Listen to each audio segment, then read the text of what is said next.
रे माझा मितवा ह्या मालिकेच्या पुढील काही येणाऱ्या भागांचे अपडेट जाणून घेऊया आपल्या आजच्या या व्हिडिओमध्ये. चला तर मग प्रेक्षकांनो सुरुवात करूया आपल्या आजच्या ह्या व्हिडिओला. तर आपण आता इथे पाहतोय की ईश्वरी आणि अर्णवला आता रमाकांत सापडणार. तर दुसऱ्या बाजूला ईश्वरी आणि अर्णवची रेड कार्पेट एंट्री स्पर्धेमध्ये होणार. रॉयल एंट्री मिळणार आणि नम्रताचा माज उतरणार. आता नेमकं कसं आणि काय काय घडतं ह्या सर्व गोष्टींचे अपडेट पाहूया. तर इकडे ईश्वरी अर्णवच्या आधी रूममध्ये आलेली असते. ती आता पहिले घाईघाईने वॉशरूमला जाऊन येते आणि पटकन आता ती अंगावरती पांघरून घेऊन तशीच तिथे थंड गार बसलेली असते. त्यावेळी त्या ठिकाणी आता अर्णव आलेला असतो. अर्णव तिकडे येतो आणि म्हणत असतो, मिस इंदौर काय आहे हे सगळं आणि कशी बसली असतो हे अंगावर पांघरून वगैरे घेऊन. हे बघ उगाच सगळा बेड ओला करू नकोस, आपल्याला नंतर बसता नाही येणार कुठे. एक काम कर, जा आणि पहिले फ्रेश होऊन घे. त्याबरोबर ईश्वरी म्हणते की फ्रेश होऊ, कपडे कुठे आहेत. त्यावेळी मग अर्णव तिला आता नाईटी दाखवत म्हणतो, हे घे फ्रेश होऊन ये. ईश्वरी म्हणते, ओ काय वाटतंय काय तुम्हाला, तुमच्या मनात नेमकं काय सुरू आहे. त्या खालच्या माणसाच्या डोक्यात नाही, तुमच्या डोक्यात काहीतरी वेगळंच चाललेलं दिसतंय. त्यावर अर्णव म्हणतोय, हॅलो माझ्या डोक्यात काही सुरू वगैरे नाही आहे, इथे हे असेच कपडे वापरायला मिळतात, समजलं ना, म्हणून देतो. हे घे जा, हे कपडे चेंज कर आणि फ्रेश व्हायचं असेल तर हो ये लवकर फ्रेश होऊन. त्यावेळी मग ईश्वरी अर्णवकडनं लगेचच ते नाईटी घेत म्हणते, ठीक आहे ना, मग एवढं ओरडून सांगायची रागवायची काय गरज होती. जरा म्हणून प्रेमाने ह्या माणसाला बोलताच येत नाही बाबा. त्यावेळी अर्णव हा म्हणत असतो, हे बघ तू आता माझं डोकं. त्यावेळी ईश्वरी म्हणते की आता तुम्ही मला सतवू नका, व्हा मागे सरा, मला आता फ्रेश व्हायचं आहे, फ्रेश होऊन येऊ द्या. त्याच्यानंतर आता ईश्वरी ही तिकडनं फ्रेश व्हायला गेलेली असते. तर त्याबरोबर इकडे अर्णव हा बाहेर बसलेला असतो. आता ईश्वरी फ्रेश होऊन येते. त्यानंतर अर्णव फ्रेश व्हायला चाललेला असताना ईश्वरी हिचा पाय घसरतो. त्यावेळी पटकन अर्णव तिला सावरतो. तर दुसऱ्या बाजूला इकडे आता जो रमाकांतचा भाऊ उदयकांत असतो तो म्हणत असतो की वल्लरी, अगं आपण असे हातावर हात धरून इथे किती वेळ बसून राहणार, आपल्याला काहीतरी करायला हवं, आपण आतमध्ये जाऊया. त्यावर वल्लरी म्हणते, ए मूर्खा, तुला काही अक्कल बिक्कल आहे का, तुला दिसत नाही आहे का अर्णवची गाडी, जर अर्णवने तिकडे मला बघितलं तर केवढा मोठा प्रॉब्लेम होऊ शकतो, तुला कळतंय तरी का गाढवा, मी तिकडे आतमध्ये कुठल्याही परिस्थितीत नाहीच जाऊ शकत. त्याबरोबर मग उदयकांत म्हणतो, अगं ए पण त्या अर्णवने जर तुला पाहिलंच नाही तर. त्यावर वल्लरी म्हणते, हे कसं शक्य आहे. त्याबरोबर उदयकांत म्हणतो, सहज शक्य आहे. हे बघ एक काम करूया, तू गाडी घेऊन इथेच थांब, मी आतमध्ये जातो आणि त्या रमाकांतला पकडतो आणि त्या रमाकांतला घेऊन मी इकडे बाहेर येतो. मी त्याला घेऊन बाहेर आलो की त्यानंतर मग आपण इकडनं निघून जाऊ, कळलं का. त्याबरोबर वल्लरी म्हणते, पण जर चुकून जरी तुला अर्णवने पकडलं ना तर खूप मोठी गडबड होऊन जाईल. त्याबरोबर मग आता लगेचच तो म्हणत असतो, म्हणजे मी आता आतमध्ये जाऊ नको असं तुला वाटतंय का, मग मी सुद्धा जात नाही, तू सुद्धा जाऊ नको आणि तो रमाकांत त्या अर्णवला सापडू दे. त्याबरोबर मग लगेचच वल्लरी म्हणते की नाही नको, हे सुद्धा रिस्कीच आहे आपल्यासाठी. एक काम कर, तू जा आतमध्ये. हां ठीक आहे, तू जा आत, मी इथेच गाडी घेऊन थांबेन, पण लक्षात ठेव अजिबात रिस्क घेऊ नको. चुकून जरी असं जाणवलं की तो अर्णव आसपास आहे किंवा अर्णव तुला कुठून तरी बघतोय तर ताबडतोब एका क्षणाचाही वेळ न दवडता पटकन इकडे निघून ये. तर इकडे दुसऱ्या बाजूला आता जो रमाकांत असतो तो आता त्याच्या खोलीमध्ये आलेला असतो आणि तो विचार करत असतो की काहीही झालं, अगदी काहीही, तरीही मला आता इकडनं बाहेर पडायला नको.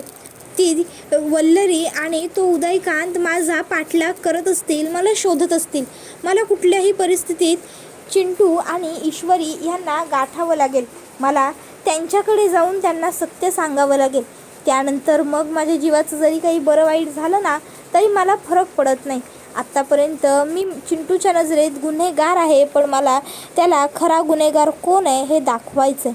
मला फक्त एकदाच त्याच्या तोंडून बाबाशी हाक ऐकायची आहे, असा सगळा विचार रमाकांत करत असतो. तर दुसऱ्या बाजूला इकडे जो उदयकांत असतो तो आता आतमध्ये येतो आणि तो विचारतो की मला रमाकांत राजेशिर्केच्या खोलीचा नंबर हवा आहे. त्यावेळी आता तो मॅनेजर म्हणतो की ओ हे बघा, आम्ही असेच कोणाला कुणाचेही रूम नंबर वगैरे काही प्रोव्हाइड करत नाही, ही आमच्या कंपनीची पॉलिसी नाही, हे आमच्या रूल्समध्ये बसत नाही.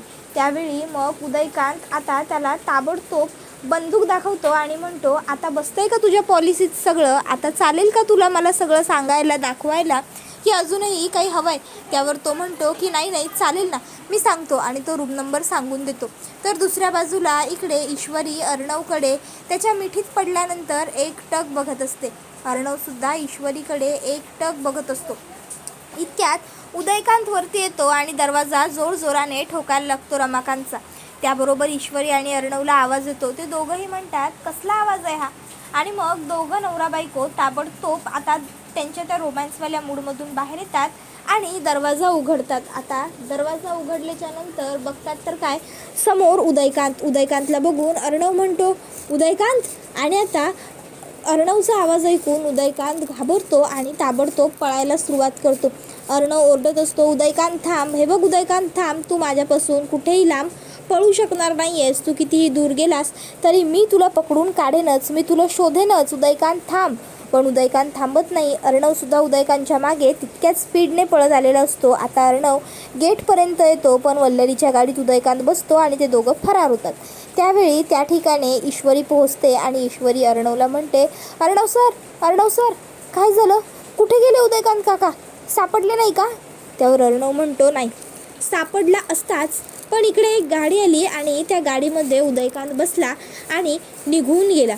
त्याबरोबर ईश्वरी म्हणते गाडी. त्यावर मग अर्णव म्हणतो हो, आणि मला ना ती गाडी वल्लरी मामीचीच असल्यासारखी वाटली.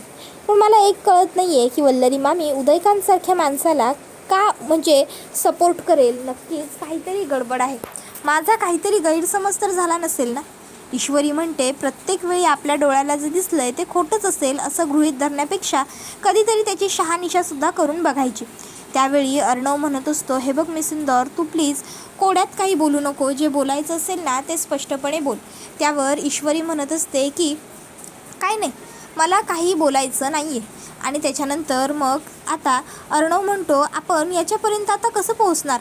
ईश्वरी म्हणते, ती रूम, ज्या रूमला तो एवढं थडथड नॉक करत होता, त्या रूम मार्फतच आपण तिथे पोहोचू शकतो. त्यावर अर्णव म्हणतो, ते कसं?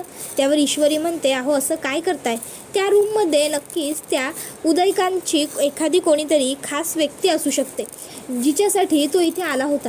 आपण जाऊया, दरवाजा ठोठवूया, बघू तरी या आतमध्ये नेमकं कोण आहे. ईश्वरी आणि अर्णव येऊन दरवाजा ठोठवतात आणि प्लीज दरवाजा उघडा, प्लीज आमचं काम आहे, दरवाजा उघडा असं ओरडतात. ईश्वरी आणि अर्णवचा आवाज ऐकून रमाकांतच्या जीवात जीव येतो आणि तो ताबडतोब जाऊन दरवाजा उघडतो आणि म्हणत असतो, चिंटू, ईश्वरी या आत या. रमाकांतची ही अवस्था बघून ईश्वरी आणि अर्णव दोघंही धक्क्यात जातात. तर रमाकांत हा म्हणत असतो की सांगतो, मी तुम्हाला सगळं सांगतो. आणि त्याच्यानंतर मग रमाकांत हा ईश्वरी आणि अर्णव ह्या दोघांनाही सत्य कळाल्यानंतर खूप मोठा धक्का बसतो. पण आता तोपर्यंत त्यांची स्पर्धेला पोहोचण्याची वेळ झालेली असते. मग त्यामुळे इकडे आता जी ईश्वरी असते ती अर्णवला सांगते, हे बघा आता आपण रागवून काही मिळणार नाही आहे, आपल्याला सध्या स्पर्धेला पोहोचणं खूप जास्त गरजेचं आहे, चला माझ्याबरोबर. अर्णव ईश्वरीला म्हणतो, मिस इंदौर पण हे सगळं? ईश्वरी म्हणते, मला कळतं हे सगळं खूप भयानक आहे, पण तरीही आपण सध्या काहीही करू शकत नाही, चला. आणि त्याच्यानंतर मग ईश्वरी ही रमाकांतला सांगते, बाबा तुम्ही या हॉटेलच्या बाहेर पडू नका, त्या लोकांना असं वाटतंय की तुम्ही हे इथे आहात आणि आम्हीसुद्धा इथेच आहोत, त्यामुळे ती लोक इथे येणार नाही आता पुन्हा, ती लोक घाबरून पळून गेलेली आहेत, त्यामुळे तुम्ही आता इथे निश्चिंत राहा. आपण एक काम करूया अर्णव सर, खाली रिसेप्शनला सुद्धा सांगूया की बाबांना भेटायला कोणालाही वरती सोडू वगैरे नका. मग ईश्वरी आणि अर्णव खाली जाता जाता रिसेप्शनलाही ही गोष्ट सांगतात की रमाकांत राजेश शिर्केंच्या खोलीमध्ये जाण्याची परवानगी कोणालाही देऊ नका आणि त्यांच्या खोलीवरती खास लक्ष ठेवा, कोणीही त्यांना भेटायला जाता कामा नये किंवा ते सुद्धा बाहेर जाऊ देऊ नका. त्यानंतर मग ईश्वरी आणि अर्णव दोघंही पुन्हा एकदा स्पर्धेच्या ठिकाणी जायला निघाले झालेले असतात, बऱ्यापैकी पाऊस कमी झालेला असतो, रस्त्यावरचं पाणीसुद्धा निचरा होऊन गेलेलं असतं, त्यामुळे आता रस्ता दिसत असतो. ईश्वरी म्हणत असते, सर आहो चला लवकर, आपल्याला जर आणखीन वेळ झाला ना तर कदाचित आपल्याला स्पर्धेत घेणारच नाही आहो, असं व्हायला नको ना. त्याबरोबर दुसऱ्या बाजूला इकडे जी लावण्याची आई असते ती मात्र खूपच जास्त खुश आणि खूपच आनंदी असते, कारण आता लावण्याच्या आईने तिला जे हवं असतं ते मिळवलेलं असतं आणि ते म्हणजे तिने ईश्वरी आणि अर्णवला स्पर्धेमध्ये येण्यापासून थांबवलेलं असतं. आता तिला ह्या गोष्टीचा खूप जास्त आनंद होत असतो की फायनली मी ईश्वरी आणि अर्णवला ह्या स्पर्धेमध्ये येण्यापासून थांबवलेलं आहे. आता कुठल्याही परिस्थितीत मी ईश्वरी आणि अर्णव यांना इथपर्यंत पोहोचूच देणार नाही आहे. आणि आता ती तिच्या विचारांमध्ये व्यस्त असते, मग्न असते आणि मग आता ती पटकन एक गोष्ट म्हणते, ती म्हणजे की मला आता काहीही करून ईश्वरी आणि अर्णवला आतमध्ये येता येणारच नाही याचीसुद्धा तडजोड करून आत्ताच ठेवली पाहिजे. चुकून जर स्पर्धेच्या वेळापर्यंत जरी ती लोकं इकडे आली तरी सगळी गफलत होईल. मग आता पुन्हा एकदा ती तिच्या त्या प्याद्याकडे जाते आणि तिला सांगते, आता ईश्वरी आणि अर्णव जरी आले तरी त्यांना आतमध्ये घेऊ नको, स्पर्धेच्या एंट्रीची वेळ संपली आहे असं सांग. त्याबरोबर तो होकार देतो. त्यानंतर ईश्वरी आणि अर्णव आता स्पर्धेच्या ठिकाणी पोहोचलेले असतात. आता ते लोक आकाशला तिकडे शोधतात, पण आकाश त्यांना सापडत नाही. मग ते थेट आता त्या माणसाकडे येतात ज्यांच्याकडनं आता आकाशने पास घेतले होते. आता तो म्हणतो की अरे mister and Mrs Rajesh Shirke, तुम्ही पण आता तुमचा इथे येण्याचा काहीही उपयोग नाही आहे, कारण स्पर्धेच्या एंट्री तर तिकडे होऊन गेलेल्या आहे, त्यामुळे आता तुम्हाला नाही जाता येणार. आता तिकडे प्रेस कॉन्फरन्ससुद्धा सुरू झाली असेल. अर्णव म्हणतो, हे बघा रस्त्यात खूप पाऊस पडतोय, आम्ही एवढ्या पावसा पाण्यातून एवढ्या सगळ्या कष्टातून इथपर्यंत आलो आहे आणि आता तुम्ही आम्हाला थेट सांगता की आम्हाला एंट्री नाही मिळणार, हे कसं शक्य आहे. हे बघा काहीही झालं तरी आम्हाला एंट्री हवीच आहे, आम्ही खूप कष्ट केले तिथपर्यंत पोहोचण्यासाठी. त्याबरोबर ते म्हणतात की हे बघा तुमचे कष्ट वगैरे मला काही सांगू नका, नियम म्हणजे नियम, एंट्री मिळणार नाही. आता अर्णवसुद्धा भडकतो आणि म्हणतो, ओ नियमाची भाषा कोणाला सांगताय हो? करोडो रुपयांच्या हिशोबामध्ये माझा महिन्याचा टर्नओव्हर असतो आणि तुम्ही मला सांगणार का की नियम कसे पाळायचे आणि एथिक्स काय असतात ते. त्यावेळी ईश्वरी म्हणते की अहो तुम्ही जरा शांत होताय कसं. त्यावेळी अर्णव म्हणतो, मी सिंधूवर गप्प बस, या अशा लोकांबरोबर ना ह्याच पद्धतीने बोलावं लागतं. त्याबरोबर मग ईश्वरी आता अर्णवला शांत करण्याचा प्रयत्न करते, पण अर्णव काही शांत होत नाही. उलट आता तो म्हणतो की आधी तर आमचा अपमान केलात, आधी तर आमच्या कंपनीबद्दल पसरलेल्या अफवांवर विश्वास ठेवून आमचं रजिस्ट्रेशन कॅन्सल केलं, त्याच्यानंतर आम्हाला पास नाही पाठवले आणि आता आम्ही इथे आलो आहे तर इथेसुद्धा आमचा इन्सल्ट करताय. लक्षात ठेवा, जर इथे आम्हाला स्पर्धेत उतरायला नाही ना भेटलं तर मी नाही जर मीडियाला इथे बोलवलं आणि तुमची सगळी बदनामी करून टाकली की कसं तुम्ही पार्शलिटी करता, कसं तुम्ही आपलं बघून खेळायला लावता, जिंकता, हे सगळं मी नाही समोर आणलं तर माझंसुद्धा नाव अर्णव राजेश शिर्के नाही. लक्षात ठेवा, आता काय करायचं आहे हा निकाल सर्वस्वी तुमचा आहे, तुम्ही ठरवा तुम्हाला काय करायचं आहे ते, आम्हाला एंट्री देता की नाही. त्यावेळी मग मात्र आता त्यांचा नाईलाज होतो आणि ते अर्णव ईश्वरीला एंट्री देऊन टाकतात. तर दुसऱ्या बाजूला प्रेस कॉन्फरन्समध्ये नम्रता ही खुश असते, कारण आता आकाश टेक्स्टाईल ही बाकीच्या कंपन्यांपेक्षा जरा चांगलीच कंपनी असते, त्यामुळे इकडे आता नम्रताला स्वतःचं वर्चस्व जाणवत असतं. नम्रता विचार करते की या सगळ्यांमध्ये आकाश टेक्स्टाईलच उंचीवरती आहे, म्हणजे नक्की आम्ही जिंकणार. तर इकडे आता घरातले सगळे ईश्वरी आणि अर्णवच्या रस्त्याकडे डोळे लावून बसलेले असतात आणि आता त्याचवेळी त्या ठिकाणी ईश्वरी आणि अर्णव पोहोचतात. आता अर्थात ईश्वरी आणि अर्णवची सात्विक फॅशन्स ही कंपनी सध्या भारतातली सगळ्यात मोठी कंपनी असल्यामुळे पत्रकार लगेचच ईश्वरी आणि अर्णवभोवती गोळा होतात आणि मग मात्र नम्रताचा माज सगळा उतरतो आणि आता नम्रताला खूप राग आलेला असतो, कारण एकाएकी तिच्या आणि आकाशकडचं सगळं अट्रॅक्शन ईश्वरी आणि अर्णवकडे गेलेलं असतं आणि याने आकाशला काही फरकही पडत नसतो.